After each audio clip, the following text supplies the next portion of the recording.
जैसा कि आपको ऊपर वीडियो के नाम से ही मालूम चल गया होगा कि आज हम इस वीडियो में ये जानेंगे कि विद्यालय स्तरीय उपभोग प्रमाण पत्र एमडीएम का प्रेरणा पोर्टल पर कैसे फीड करें। इससे पहले हम 76 दिवस, 49 दिवस, 128 दिवस और प्राइमरी स्तर के लिए 138 दिवस का खाद्यान्न वितरण प्रेरणा पोर्टल के माध्यम से कर चुके हैं। अभिभावकों के खातों में कन्वर्जन कास्ट की राशि बैंक के माध्यम से दी जा चुकी है और कोटेदार के माध्यम से खाद्यान्न वितरण हो चुका है, जिसका उपभोग प्रमाण पत्र हमें प्रेरणा पोर्टल पर फीड करना है, जिसकी आखिरी डेट कई बार एक्सटेंड की जा चुकी है, जो कि अब अनिवार्य हो गया है कि हम कितना जल्द से जल्द अपना ये उपभोग प्रमाण पत्र भर लेते हैं। हमारे बहुत से शिक्षक साथी ये नहीं जान पाते हैं कि हमें कैसे भरना है और यो पैसा खर्च करते हैं, अपना समय खर्च करते हैं, कभी साइबर कैफ़े वाले के पास तो कभी किसी अन्य मित्र के पास, किंतु उन्हें सही जानकारी नहीं मिल पाती है। तो ये वीडियो बनाने का सिर्फ एक ही मकसद है कि जो शिक्षकगण हमारे, शिक्षक साथी हमारे परेशान हो रहे हैं, वो बिल्कुल भी परेशान ना हो। इस वीडियो को देख के वो बिल्कुल आसानी से सीख सकते हैं कि हमें विद्यालय स्तरीय उपभोग प्रमाण पत्र कैसे भरना है। सबसे पहले दोस्तों, हो सकता है कि वीडियो थोड़ी लंबी हो जाए क्योंकि हम बिल्कुल बेसिक से चलेंगे, तो इस वीडियो को आप स्किप नहीं करेंगे। अगर आप स्किप करते हैं तो हो सकता है कि आप पूरे स्टेप को ना सीख पाएँ और आपको फीडिंग करने में दिक्कत हो। तो प्लीज़ आप जो है वीडियो को स्किप ना करें, लास्ट तक देखें, जिससे कि आप पूरा समझ पाएँ और चैनल को सब्सक्राइब अवश्य कर लें, वीडियो को लाइक करें। यदि कोई दिक्कत है, कुछ समझने में प्रॉब्लम है तो आप कमेंट करें, आपके कमेंट का जवाब दिया जाएगा, आपको समाधान बताया जाएगा। प्रेरणा, सर्वप्रथम हमें गूगल क्रोम ब्राउज़र में जाना है। गूगल क्रोम ब्राउज़र में जाने के बाद हमें प्रेरणा up.in आप देख रहे हैं यहाँ पे, ये हमें टाइप करना है अपने गूगल क्रोम ब्राउज़र में। ये टाइप करने के बाद इंटर करते ही आपके सामने ये स्क्रीन डिस्प्ले होगी। हो सकता है कि आप में से किसी के फ़ोन पे इस तरीके की स्क्रीन ना आ रही हो। उसका सिर्फ एक कारण है कि आपने अपना डेस्कटॉप साइट नहीं इनेबल किया है। तो आइए हम आपको बताते हैं कि डेस्कटॉप का साइट कैसे इनेबल करना है। यहाँ कॉर्नर में आपको क्लिक करने पे आपको ये ऑप्शन खुल के आ जाएगा। यहाँ पे आप देख रहे हैं कि डेस्कटॉप साइट का ऑप्शन दिया गया है। डेस्कटॉप साइट पे क्लिक करते ही आपके सामने ये स्क्रीन खुल के आ जाएगी। यहाँ पे अब हमें बैंक डाटा अपलोड में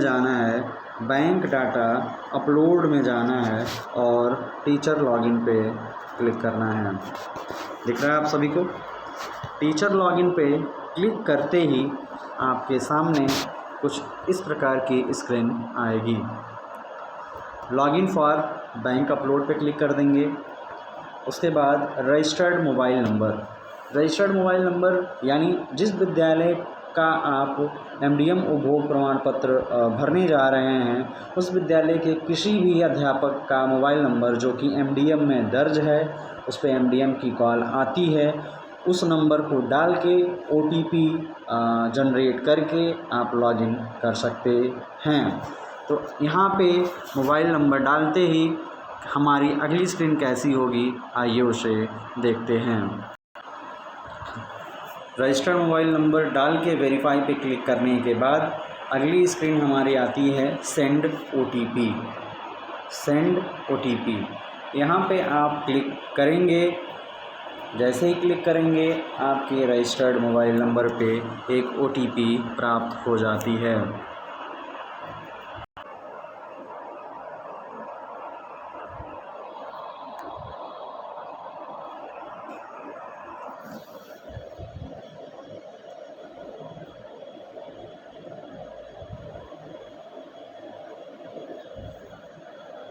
OTP जाते ही यहाँ पे एक आपको मैसेज आता है OTP send successfully on your mobile. इसे आप ओके कर देंगे, यहाँ ओके पे क्लिक कर देंगे और नेक्स्ट स्क्रीन पर हम पहुँच जाएंगे। नेक्स्ट स्क्रीन पे आपसे OTP मांगेगा। OTP आपके नंबर पर टेक्स्ट मैसेज में आ चुकी होगी। कभी कभी 2 से 3 मिनट लग जाते हैं OTP आने में, तो ये ध्यान रखें कि जब आप OTP सेंड कर रहे हैं तो आप नेटवर्क एरिया में रहें। OTP 4 अंक का होगा। OTP यहाँ पे इंटर करते ही OTP आपको यहाँ पे इंटर करना है। एंटर करते ही उसके बाद लॉगिन पर क्लिक करना है। लॉगिन पे क्लिक करने के बाद कुछ इस प्रकार की विंडोज आपके सामने खुलेगी। देगा you are already logged in with another device, यानी आप पहले से लॉगिन हैं, आपको परेशान होने की ज़रूरत नहीं है। बिल्कुल आप यहाँ ओके पे क्लिक करेंगे और अगली स्क्रीन पे चले जाएंगे। अगले स्क्रीन पे आपसे पूछ रहा है do you want to log out, तो यस हमें ओके कर देना है कि जी हाँ मैं लॉग आउट करना चाहता हूँ। प्रेरणा पोर्टल एक बार में एक से अधिक डिवाइस में लॉगिन नहीं हो सकता, इस वजह से यह प्रोसेस होता है। तो यहाँ पे आप सिंपली ओके पे क्लिक कर देंगे और आप नेक्स्ट स्क्रीन पर चले जाएं। अगली स्क्रीन पे जाने के बाद आपको ये मैसेज देगा you have log out successfully, यानी आपने सफलतापूर्वक लॉग आउट कर दिया है। फिर आपको यहाँ पे ओके प्रेस कर देना है, फिर आप अगली स्क्रीन पे पहुँच जाएंगे। अगली स्क्रीन है हमारे सामने do you want to log in, do you want to continue log in, okay कर देना है। जी हाँ हम लॉगिन करना चाहते हैं, हमने कर दिया। इसके बाद ओके करते ही आपकी नेक्स्ट स्क्रीन आ जाएगी। लॉगिन होते ही आपके सामने कुछ इस प्रकार का इंटरफेस खुल के आएगा। अब आप साइड में यहाँ डैशबोर्ड देख रहे हैं, क्या देख रहे हैं? डैशबोर्ड देख रहे हैं, जहाँ पे आपको विद्यालय स्तरीय उपभोग प्रमाण पत्र पे क्लिक करना है। यहाँ पे क्लिक करने के बाद आपके सामने आपके विद्यालय का उपभोग प्रमाण पत्र ओपन होके आ जाएगा। क्लिक करते ही नेक्स्ट स्क्रीन पे आपके सामने आपके विद्यालय का उपभोग प्रमाण पत्र ओपन होके आ गया है, जिसकी सारी जानकारी आपके पास है।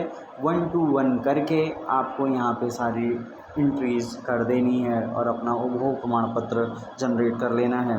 आइए देखते हैं कैसे इसे भरना है। सबसे पहले आपको वित्तीय वर्ष दिखा रहा है 2020-21, ज़िला आपका दिखाएगा, आपका ब्लॉक दिखाएगा और आपके स्कूल का नाम दिखाएगा। इतने दूर में आपके स्कूल की पूरी डिटेल आएगी। फिर यहाँ पे ए में आपसे पूछ रहा है दिनांक 24 मार्च 2020 को उपलब्ध परिवर्तन लागत रुपए में, जो भी आपके विद्यालय के पास 24 मार्च को धनराशि थी वो यहाँ पे हम डाल देंगे। दूसरा पूछ रहा है बी नंबर पे दिनांक 24 मार्च 2020 को उपलब्ध खाद्यान्न, यानी आपके पास कुल कितना खाद्यान्न उपलब्ध था, जिसे हमें केजी में भरना है। सी में हमें तीसरा नंबर पे पूछ रहा है वित्तीय वर्ष 2020-21 में परिवर्तन लागत मद में प्राप्त धनराशि रुपए में, यहाँ पे भर देनी है कि हमें 2020-21 में कुल कितनी धनराशि एमडीएम के लिए प्राप्त हुई है। डी चौथा पूछ रहा है वित्तीय वर्ष 2020-21 में विद्यालय हेतु आवंटित खाद्यान्न किलोग्राम में, यानी कुल कितना 2020-2021 सत्र में आपको खाद्यान्न आवंटित हुआ है वो आपको भर देना है। जैसे ही ये आप ए बी सी डी की एंट्री करते हैं तो कॉलम ई और एफ यानी कुल धनराशि रुपए में और कुल खाद्यान्न किलोग्राम में अपने आप यहाँ पे वो कैलकुलेट कर लेगा। इसे आपको भरने की ज़रूरत नहीं है, ये 2 कॉलम आपको भरने की ज़रूरत नहीं है, वो स्वतः ही वो कैलकुलेट कर लेगा, स्वतः ही ये कैलकुलेट कर लेगा। फिर उसके बाद आपको पता है कि हमने 76 दिवस, 49 दिवस और 138 दिवस 3 बार में हमने खाद्यान्न और कन्वर्जन कास्ट प्रेषित किया है। तो उसके अकॉर्डिंग हमें यहाँ पे एंट्रीज करनी है। बच्चों की संख्या पहले पूछ रहा 76 दिन यानी अप्रैल से जून में बच्चों की संख्या जिन्हें खाते में FSA का वितरण किया गया है, यानी कुल कितने बच्चों को आपने खाद्यान्न और कन्वर्जन कास्ट वितरित किया है, वो बच्चों की संख्या यहाँ पे इंटर कर दी जाएगी। फिर उसके बाद आपसे पूछ रहा है वितरण की गई धनराशि रुपए में, यानी आपने 171 बच्चों को कुल कितना रुपया दिया है वो आप यहाँ पर डाल देंगे। वितरित किया गया खाद्यान्न गेहूं और चावल मिला के किलोग्राम में आप यहाँ पे भर देंगे। यानी सब मिला के कहने का मतलब ये है कि 76 दिवस में पहले कॉलम में भरना है कितने बच्चों को हमने पैसा ट्रांसफ़र किया और कितने बच्चों को हमने खाद्यान्न वितरण किया और उनको कितना रुपया हमने ट्रांसफ़र किया और कितना खाद्यान्न हमने ट्रांसफ़र किया है। ऐसे ही 49 दिवस में कितने बच्चों को दिया है और कितने धनराशि ट्रांसफ़र हुई है और कितना खाद्यान्न हमें मिला है। ऐसे 138 दिवस। ये तीनों करने के बाद विद्यालय बीच में जो हमारे खुल गए थे मार्च में, उसमें पूछ रहा है कि 24 दिवस प्राथमिक के लिए 24 दिवस खुले थे और जूनियर स्तर के लिए कुछ अलग था। तो वो आप यहाँ पे जैसे ही आप यहाँ पे डालोगे बच्चों की संख्या जिन्हें MDM वितरण किया गया, तुरंत ही वो अपने आप वितरण की गई धनराशि रुपए में कैलकुलेट कर लेगा। ये आपको भरने की ज़रूरत नहीं है कि जितने बच्चों को आपने खाना खिलाया है, यानी जो मार्च में हमारे स्कूल खुले थे और कुछ ही दिन चले थे, उसमें कितने बच्चों को आपने खाना खिलाया है वो संख्या डालते ही ये उनका अमाउंट और खाद्यान्न कैलकुलेट कर लेगा। ये कैलकुलेट करने के बाद नेक्स्ट हम चल देंगे और देखेंगे दिनांक 6वें नंबर पे दिनांक 31 मार्च 2021 को अवशेष परिवर्तन लागत, ये अपने आप कैलकुलेट करके आ जाएगा। यहाँ पे आपको भरने की ज़रूरत नहीं है, ये स्वतः ही कैलकुलेट करके आ जाएगा कि 31 मार्च 2021 को अवशेष परिवर्तन लागत, यानी आपके विद्यालय में कितना कन्वर्जन कास्ट बचा हुआ है और कितना यहाँ पे आपके पास अवशेष खाद्यान्न बचा हुआ है, कैलकुलेट करके आ जाएगा। शिक्षक साथियों, आपसे अनुरोध है कि बिल्कुल सही जानकारी भरें ताकि आगे जब आपको कन्वर्जन कास्ट या खाद्यान्न आवंटित होना हो तो सही तरीके से आवंटित हो पाए। किसी भी प्रकार की कन्फ्यूज़न होने पर आप जो है अपने ब्लॉक स्तर पे संपर्क करके ये आप पता कर लें कि आपको कुल कितना खाद्यान्न और कितना कन्वर्जन कास्ट आवंटित किया गया है इस साल में और आपने बैंक के माध्यम से कितना पैसा दिया है ये आपको पता होगा। उससे मैच करा के ही बिल्कुल सही भरें। ये सारी चीज़ें करने के बाद आपको क्लिक करना है सेव पे क्लिक करने के बाद आपका डाटा बिल्कुल सफलतापूर्वक सेव पे क्लिक करने के बाद आपके सामने लिख के आएगा आपका डाटा सफलतापूर्वक सुरक्षित हो गया है। इसे आप ओके कर देंगे और आपका डाटा ये सेव हो गया। लेकिन आप देखेंगे कि ओके करने के बाद भी एक स्क्रीन हमारे सामने आती है, वो क्या है उसके बारे में चर्चा करते हैं। अगली स्क्रीन है, क्या आप PDF फाइल सेव करना चाहते हैं? यानी जो आपने ये भोग भरा है ये MDM के लोगों के साथ, आपके विद्यालय के नाम के साथ और आपके साइन करने की जगह के साथ आपको एक PDF फॉर्म में उपलब्ध हो जाएगा, जिसे आपको साइन करके और मुहर करके BRC पर भी जमा करना है और अपने भी रिकॉर्ड में रखना है ताकि भविष्य में कभी ज़रूरत पड़ने पे आप उसे देख के अपने खाद्यान्न और कन्वर्जन कास्ट का मिलान कर सकें। शिक्षक साथियों, कभी कभी ऐसा होता है कि सर्वर एरर के वजह से PDF डाउनलोड नहीं हो पाती है, तो आप भरे गए स्क्रीन का स्क्रीनशॉट ले लें, वो भी आपके लिए हेल्पफुल होगा। यदि PDF डाउनलोड हो जाती है तो बहुत ही अच्छी बात है, नहीं डाउनलोड होती है तो आप स्क्रीनशॉट भी लेकर काम चला सकते हैं। अगर वीडियो में कहीं पे भी आपको कुछ समझ में नहीं आया तो आप कमेंट करके मुझे बता सकते हैं और पूछ सकते हैं। मेरे साथ बने रहने के लिए आप सभी को बहुत बहुत धन्यवाद। अगर यह वीडियो समझ में आई, पसंद आई तो इसे लाइक करना, कमेंट करना और शेयर करना ना भूलें। साथ ही साथ चैनल को सब्सक्राइब अवश्य करें।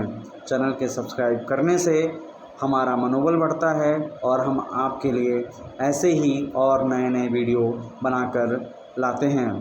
बहुत बहुत धन्यवाद।